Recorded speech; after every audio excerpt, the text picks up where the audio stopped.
सभी को राधे कृष्ण। स्वागत है आपका मेरे चैनल पे। आज का टॉपिक है कि जब जीवन में दुख आए, दुख बर्दाश्त ना हो, सहन शक्ति बिल्कुल जवाब दे जाए तो क्या करें।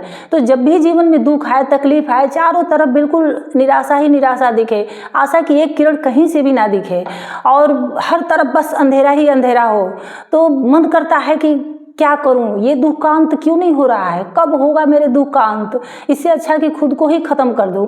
तो ज़रा ठहर जाना। यहाँ जब भी आपको ये विचार आए ख़त्म करने का, वहाँ पे आप ठहर जाना और अपने हाथों को अपने मजबूती से थामना और अपनी आँखों को बंद करना और अपने दुख को महसूस करना, उसे स्वीकार करना। क्योंकि जब तक आप स्वीकार नहीं करेंगे तब तक अपने दुख को आप समझेंगे नहीं, और जब तक आप समझेंगे नहीं तब तक आपको रास्ता उससे निकलने का नहीं मिलेगा। इसलिए उसको समझना जरूरी है। ये दुख वाकई में इतना बड़ा है कि मैं अपने जीवन को खत्म करने के लिए सोच रहा हूँ, चाहे सोच रही हूँ। मेरे जीवन से तो बड़ा कुछ भी नहीं है। क्योंकि अगर आप अपने जीवन का अंत भी कर देंगे तो आपके दुख का अंत नहीं होगा, ये तो आपके साथ ही जाएगा और फिर दोबारा आप जन्म लेंगे तो फिर आपके साथ वापस आएगा, बल्कि और बढ़ के ही आएगा। आपने क्या किया, बस इस जीवन का अंत करके उसको अगले जन्म के लिए ट्रांसफर कर दिया। थोड़ी देर के लिए आपने रोक दिया तो और वो बढ़ेगा। अगले जन्म में आएंगे, अगली बार आएंगे, दोबारा जन्म लेंगे, वो और बढ़ेगा। इसलिए अपने जीवन का अंत करने के बारे में मत सोचिए, अपने दुखों को अंत करने के बारे में सोचिए कि इस दुखों का अंत कैसे किया जाए, कैसे इसका सलूशन निकाला जाए। दुख की तरफ ध्यान न दे करके उसका हल निकालने पर ध्यान दीजिए। जरूर कहीं न कहीं तो हल मिलेगा ही मिलेगा। देखिए, जीवन एक सफ़र है, तो यहाँ दुख और सुख लगे ही रहेंगे। जैसे रात के बाद सुबह होना बिल्कुल तय है, उसी तरह दुख के बाद सुख आना तय है। ये कितना लंबी अवधि तक चलेगा इसका नहीं पता कि कितना तक चलेगा, बस उसी में आपको धैर्य रखना है। बस आपको अपने कर्म पे ध्यान देना है, अपने कर्म को नहीं बिगाड़ना है। बाकी तो सब ऊपर वाले के हाथ में है। आपकी वो परीक्षा ले रहे हैं और इस परीक्षा में बैठना आपको बिल्कुल कंपलसरी है। आप इस परीक्षा से भाग नहीं सकते। भागेंगे तो फिर आपको कहीं से न कहीं फिर बैठना पड़ेगा। यहाँ नहीं बैठने पड़ेगा, वहाँ बैठना पड़ेगा, कहीं न कहीं तो आपको बैठना पड़ेगा। तो इसलिए यहीं बैठ जाइए। फेल होंगे, चलिए एक बार फेल होंगे, 2 बार होंगे, 4 बार होंगे, फिर अभ्यास करते करते, प्रैक्टिस करते करते पास तो होंगे ही। एक दिन आपका समय भी आएगा। देखिए, जैसे कोई बच्चा नीट नहीं क्वालिफाई कर पाता, आईआईटी नहीं निकाल पाता, और भी बड़े बड़े पोस्ट का एग्जाम है वो नहीं निकाल पाता तो खुद को ही खत्म कर लेता है। तो क्या बड़े पोस्ट वाले ही इस दुनिया में जी रहे हैं? छोटे पोस्ट वाले नहीं जी रहे हैं? और लोग दुनिया में नहीं हैं? वो भी तो जी रहे हैं, वो भी तो खा रहे हैं। हो सकता है कि उनसे भी ज़्यादा सुखी हो। पैसे से देखिए कोई सुख नहीं मिलता। आप डॉक्टर बन के, इंजीनियर बन के क्या आप पैसे ही कमाना चाहते हैं ना, और क्या करना चाहते हैं? हो सकता है कि वो आपके लिए न बना हो, कुछ और आपके लिए बना हो, लेकिन आपने क्या किया, आपने तो आखिरी एग्जाम, अपने जीवन का आखिरी एग्जाम उसे बना दिया। आपको लगता है कि अगर मैं नहीं निकाल पाया, इतनी मेहनत के, माता पिता इतना पैसा लगाए हैं, तो मुझे डांटेंगे, बुरा भला कहेंगे। हाँ, डांटेंगे, बुरा भला भी कहेंगे, तो क्या हुआ? थोड़ी देर के लिए आपको बुरा भला कहेंगे, आपको बुरा लगेगा, तो ठीक है। आप अपने बुरा लगने के लिए अपने जीवन का अंत करके उनको जीवन भर का दुख दे रहे हैं, तो क्या ये सही है? अभी फिलहाल आपको यही एग्जाम पूरे जीवन का सब कुछ लग रहा है, लेकिन 10 साल बाद अगर आप कहीं और चले गए, किसी और पोस्ट पे चले गए, कुछ और कर रहे होंगे, तो आपको बिल्कुल तुच्छ लगेगा वो एग्जाम। आप सोचेंगे अच्छा ही हुआ कि उसमें नहीं हुआ। लेकिन ये सोचने के लिए आपका जीना तो जरूरी है ना, आपका रहना तो जरूरी है ना। आपको उस समय लगता था कि यही मेरे लिए बेस्ट है, लेकिन देखिए, भगवान को पता है कि आपके लिए बेस्ट क्या है। वो जानते हैं कि आपको क्या करना है, अगले पल क्या होने वाला है आपको नहीं पता है। आपका काम है सिर्फ कर्म करना, तो आप अपना कर्म करते रहिए। फेल आप मेहनत करिए, मैं नहीं कर रही हूँ हाथ पे हाथ धर के भगवान के भरोसे बैठ भी जाइए, नहीं, कर्म भी आपको करना है। आप मेहनत करिए, नहीं निकल पाया, वो नहीं निकलेगा, कुछ और करिए। आप जैसे किसी की पत्नी हो, किसी का पति हो, किसी का बॉयफ्रेंड हो, किसी की गर्लफ्रेंड हो, उनको धोखा दे देते हैं। अब वो क्या करते हैं कि खुद को ही खत्म कर लेते हैं कि वो मुझे छोड़ के चला गया, अब मैं कैसे जीऊंगा, चाहे कैसे जीऊंगी।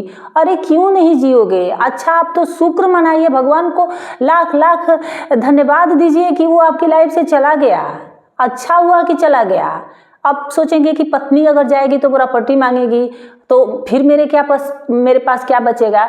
तो प्रॉपर्टी भी मांगेगी तो दे दो, फिर आप वैसी वैसी प्रॉपर्टी कमा लोगे, उसको दे दो, आपको निजात, आपके साथ रह करके आपके पास पैसे होंगे, प्रॉपर्टी होगी, आपको फिर भी सुकून नहीं मिलेगा, एक पल का सुकून नहीं मिलेगा। अगर आपकी पत्नी अच्छी नहीं होगी, आपका चाहे पार्टनर कोई भी अच्छा नहीं होगा, तो इससे तो अच्छा है कि आपके पास कुछ भी ना हो, कम से कम आपके पास सुकून तो होगा। हो सकता है कि आपके लाइफ में कोई और अच्छा लाइफ पार्टनर आ जाए और उससे ज़्यादा आप कमा लें, लेकिन ना भी कमाएं तो सबसे ज़्यादा ज़रूरी है मन की शांति, आत्मा में सुकून हो, बाकी इंसान को और कुछ नहीं चाहिए। देखिए, दुख जितना बड़ा होता नहीं है उतना लोग उसको बड़ा बनाते हैं, बढ़ा चढ़ा के रोते रहेंगे। मुझे तो अब किसी ने किसी को धोखा दे, कौन सा बड़ा दुख है भाई, कोई एग्जाम क्लियर नहीं कर पाया, ये कौन सा बड़ा दुख है, ये तो कोई बड़ा दुख नहीं है। हजार ऑप्शन है, तो ऑप्शन पे ध्यान दीजिए ना कि आपके पास और क्या रास्ते हैं, आप और किस रास्ते पे जा सकते हैं, उसी रास्ते पे आपको क्यों जाना है। उस पे आपको कष्ट मिल रहा है, उस रास्ते पे मत जाइए, आप रास्ता बदल के देखिए। अब जब कोई आपकी लाइफ से चला जाता है तो आप अपना सोच के रोते हो, आप उसके लिए नहीं रोते हो, आप अपना सोच के रोते हो कि मेरा क्या होगा, मैं कैसे रहूँगा, मैं कैसी रहूँगी। तो आप ये भी तो सोच सकते हो, ठीक है दुख तो सभी को लगता है, ऐसा मैं नहीं कहती कि कोई चला जाता है तो दुख नहीं होता, होता है, लेकिन खुद को खत्म भी तो नहीं कर सकते। उस इंसान का सफ़र पूरा हो गया, वो गया, अब क्योंकि जो वहाँ से आया है उसको आगे पीछे एक दिन यहाँ से जाना ही जाना है। उसका अभिनय थोड़े दिन का था, छोटा रोल था, वो निभा गया, वो चला गया।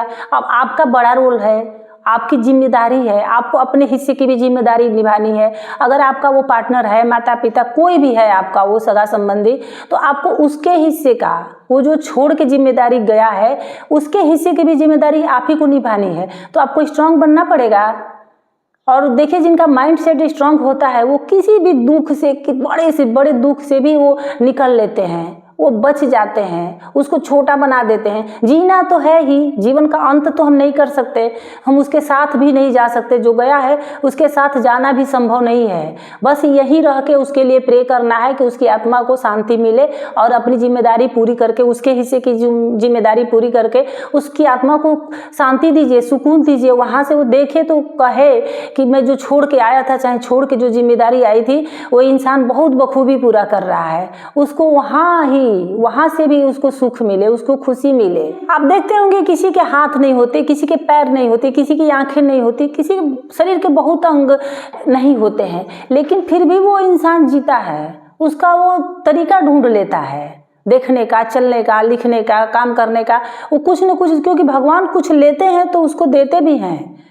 कोई हाथ नहीं है वो पैर से लिखता है, पैर नहीं है तो हाथों के बल चलता है, लेकिन जीता है क्योंकि उसको पता है कि मैं कोई कर्म बुरा किया होऊंगा तभी तो मुझे ऐसी सज़ा मिल रही है, और अगर मैं इससे भाग लूँ, मैं अपने जीवन का अंत कर दूँ इससे घबरा करके, तो फिर अगले जन्म में फिर मुझे फिर से दोबारा से यहीं से फिर शुरू करना होगा। अगर मैं इतना भोग चुका, मान लीजिए आप कुछ साल भोग लिए, फिर अपने जीवन का अंत कर लिए, तो आपको फिर से शुरू से, वहाँ से नहीं हो, बीच से शुरू नहीं होगा, शुरू से शुरू होगा।